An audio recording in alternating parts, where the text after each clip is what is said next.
Hello மக்களே, this is Sivakami சிவகஞ்செட்டி. இன்றைக்கி நம்ம புரட்டாசி சனிக்கிழமை ஸ்பெஷல் என்ன பண்ணலான்னு பார்க்கலாம் வாங்க. இன்றைக்கி நான் இந்த சின்ன பாவக்காயும் கொண்டக்கடலையும் வச்சு குருமா பண்ண போகிறேன்.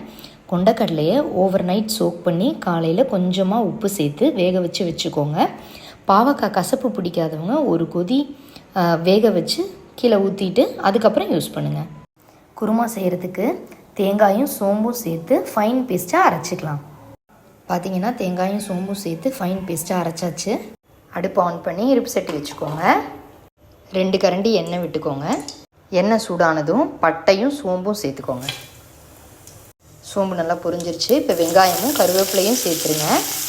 வெங்காயம் லைட்டாக வதங்கினோன்னே தக்காளி சேர்த்துருங்க. நல்லா வதங்கிடுச்சுங்க. இப்போ வேக வச்ச கொண்டக்கடலை சேர்த்துடலாம். நல்லா சேர்த்து கிளறி விடுங்க. இதோட வேக வச்ச பாவக்காய் சேர்த்துக்கலாம். இப்போ ரெண்டையும் நல்லா சொலர வதக்குங்க. இப்போ பார்த்தீங்கன்னா இதை சொலர வதக்கியாச்சு. இப்போ நம்ம அரைச்சி வச்சுருக்க தேங்காய் பேஸ்ட்டை சேர்த்துருங்க. இப்போ இதையும் சேர்த்து நல்லா வதக்குங்க. இப்போ இதில் 2 டம்ளர் தண்ணி சேர்த்துக்கோங்க.